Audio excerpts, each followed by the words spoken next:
काम वैसा ही हुआ जैसा हुक्म दिया गया था। पूरी तरह गायब हो चुकी थी। एक झटके में उसने कुल्हाड़ी को दोनों हाथों से ऊपर उठाया और आदित्य की गर्दन पर पूरी जर जैसे ही श्रेयस पर पड़ी, वह गुस्से में दहाड़ पड़ा। तूने ही मेरे बेटे को मार डाला, कमीने, धोखेबाज, तूने मेरी खुशी छीन ली। चिल्लाए। हाँ, इसे सजा मिलनी चाहिए। मुखिया रघुनाथ चौहान की हवेली गांव के ठीक मध्य में स्थित थी। वह एक न्यायप्रिय और सम्मानित व्यक्ति थे, जिनका हर कोई आदर करता था। लेकिन उनकी जिंदगी में एक अधूरापन था। उनकी कोई संतान नहीं थी। मुखिया जी, मैंने सुना है कि जब आप युवा थे तो आपने अकेले 20 लोगों को हरा दिया था। क्या यह सच है या गांव वाले सिर्फ कहानियां बना रहे हैं? रघुनाथ, बेटा, अगर मैं कहूं कि यह सच है तो तू मानेगा, लेकिन असली ताकत सिर्फ शारीरिक नहीं होती, बल्कि मन और बुद्धि से भी होती है। जब मैं युवा था तो सिर्फ अपनी ताकत पर निर्भर था, लेकिन समय ने सिखाया कि सच्चा योद्धा वही होता है जो अपनी बुद्धि से हर युद्ध जीत सके। श्रेयस, तो क्या इसका मतलब यह हुआ कि मैं भी एक योद्धा बन सकता हूं? अगर मेहनत करूं तो क्या मैं भी कभी आपकी तरह शक्तिशाली बन सकता हूं, या फिर यह सिर्फ भाग्य वालों को ही मिलता है? बिल्कुल श्रेयस, शक्ति सिर्फ शरीर में नहीं होती, बल्कि सच्ची शक्ति तेरे इरादों में होती है। अगर तेरा इरादा सही है, तेरा दिल साफ है और तू मेहनत करने के लिए तैयार है, तो तुझे इस दुनिया में कोई नहीं रोक सकता। लेकिन एक योद्धा बनने के लिए सिर्फ शक्ति काफी नहीं होती, तुझे धैर्य और सच्चाई का दामन भी पकड़कर रखना होगा। श्रेयस उनकी बातों को ध्यान से सुन रहा था। यह पहली बार नहीं था जब मुखिया जी ने उसे जीवन की सीख दी थी, लेकिन आज उनकी आंखों में कुछ और था। एक उम्मीद, एक विश्वास। देविका, जो यह सब दूर से देख रही थीं, हाथ में गुड़ और दूध लेकर उनके पास आईं।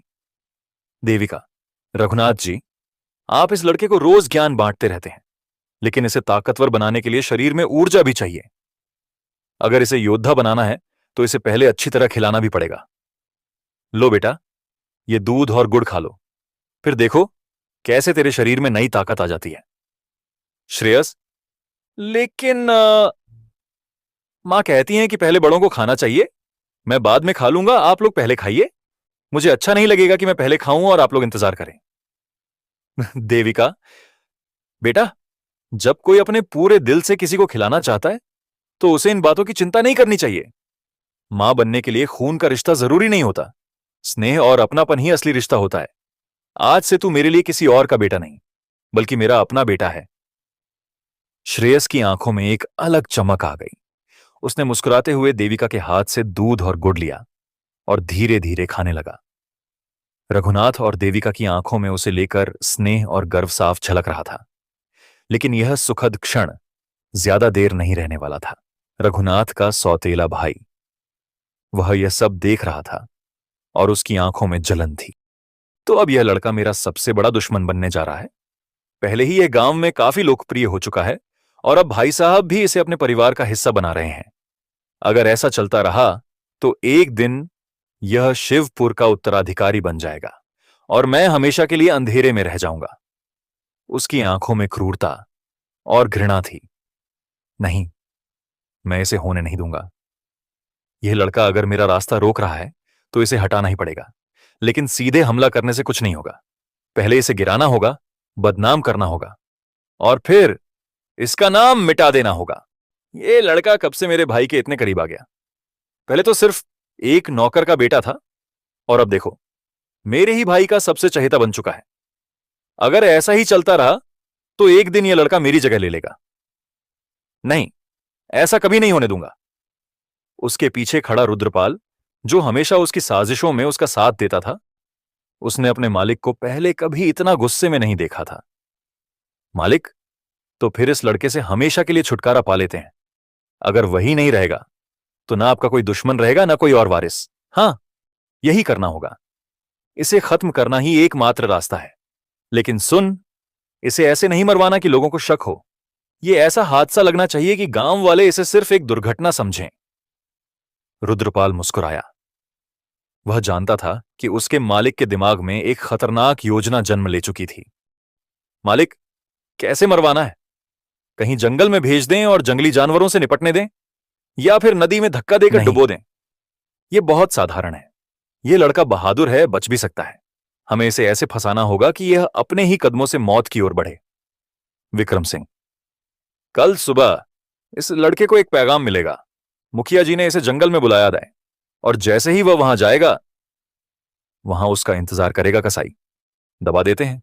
इसमें इतना सोचने की क्या जरूरत? तू कभी भी दिमाग से काम क्यों नहीं लेता रुद्र? अगर हम उसे सीधा मार देंगे तो पूरा गांव हम पर शक करेगा। रघुनाथ वापस आकर हंगामा कर देगा और फिर पंचायत बैठेगी। गांव के लोग हमारे खिलाफ हो जाएंगे। लेकिन अगर यह हादसे जैसा लगे तो कोई सवाल नहीं उठाएगा। तो फिर कैसे करेंगे? कौन सी चाल चले जाए कि काम भी हो जाए और हाथ भी साफ रहें? विक्रम सिंह, हम श्रेयस को एक चिट्ठी भेजेंगे जो उसे कसाई तक ले जाएगी। चिट्ठी में लिखा होगा कि जो इसे लेकर आए उसका सिर काट दिया जाए और सबूत के तौर पर हमें भेज दिया जाए। कसाई नया आदमी है, उसके लिए जो चिट्ठी लेकर आएगा वही शिकार होगा। गजब चाल है मालिक। तो मैं तुरंत यह चिट्ठी तैयार करवाता हूं और किसी को भेजकर श्रेयस तक पहुंचवा देता हूं। नहीं, यह काम इतना आसान नहीं। अगर श्रेयस को शक हुआ तो वह खुद नहीं जाएगा। हमें ऐसा आदमी भेजना होगा जो सीधा उस तक पहुंचे और उसे यकीन दिलाए कि यह मुखिया जी का आदेश है। विक्रम सिंह ने नौकर सुरेश को बुलाया और चिट्ठी पकड़ाई। सुन, यह चिट्ठी लेकर श्रेयस के पास जा और कहना कि मुखिया जी ने इसे कसाई को देने के लिए कहा है। उसे समझा देना कि यह बहुत जरूरी है और इसमें कोई देर नहीं होनी चाहिए। सुरेश, जो हुक्म मालिक। मैं अभी जाता हूं।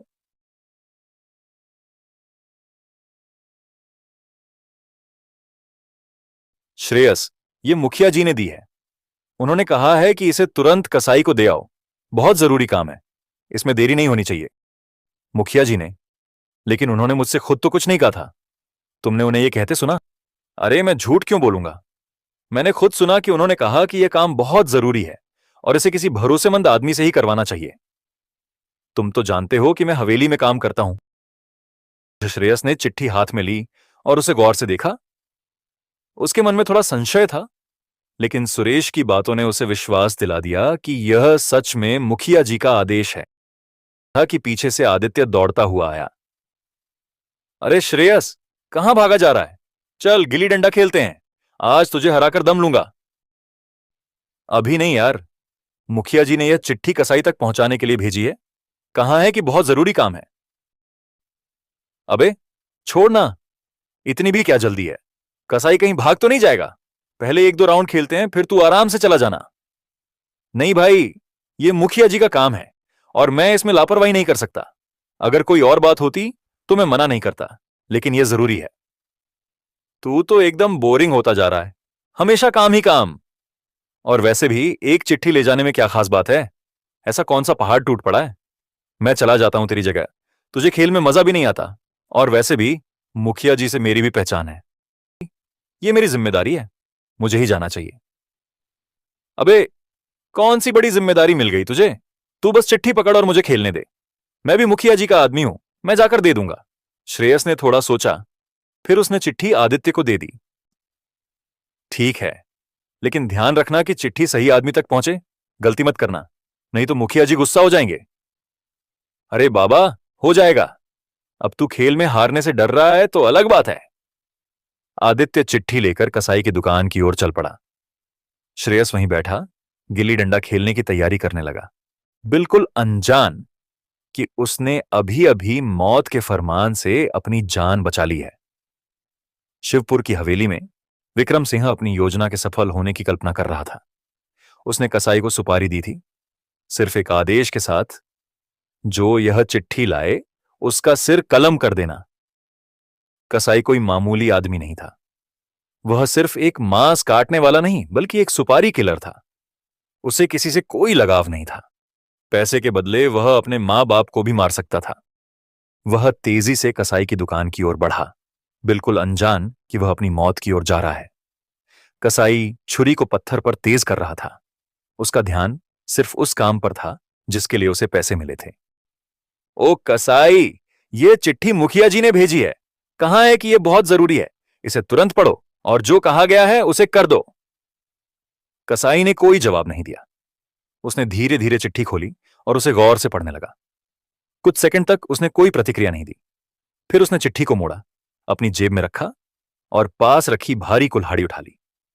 आदित्य हंसते हुए लापरवाही से, अरे क्या हुआ, इतना गंभीर क्यों हो गए? जरेनिया, मुझे और भी काम है। मुझे जो कहा जाता है मैं बस वही करता हूं, और इस चिट्ठी में जो लिखा है वही करने का आदेश है। उसने कुल्हाड़ी को कसकर पकड़ा और आदित्य की तरफ एक कदम बढ़ाया। अरे ये क्या कर रहा है तू? मजाक कर रहे हैं उन्हें क्या? चल छोड़, अब जल्दी बता असली काम क्या है? कसाई, मजाक नहीं करता, सिर्फ आदेश पूरा करता हूं, और आज का आदेश यही है कि तेरा सिर काटकर हवेली भेजना है। आदित्य के चेहरे की हंसी अब पूरी तरह गायब हो चुकी थी। एक झटके में उसने कुल्हाड़ी को दोनों हाथों से ऊपर उठाया और आदित्य की गर्दन पर पूरी ताकत से वार कर दिया। साजिश का शिकार आदित्य की चीख दुकान में गूंज उठी, लेकिन अगले ही पल सब शांत हो गया। उसका शरीर धड़ाम से जमीन पर गिर पड़ा और उसका सिर दुकान के कोने में लुढ़क गया। कसाई ने सिर को एक कपड़े में लपेटा और हवेली भिजवाने की तैयारी करने लगा। विक्रम सिंह अपनी हवेली में बेसब्री से टहल रहा था। उसकी आंखों में जीत की चमक थी। आज उसका रास्ते का सबसे बड़ा कांटा श्रेयस हमेशा के लिए मिट चुका था, जिस पर एक कपड़ा ढका हुआ था। थाली के किनारों से ताजा खून टपक रहा था। आगे बढ़ा और गहरी आवाज में बोला, सब कुछ ठीक से हो गया ना?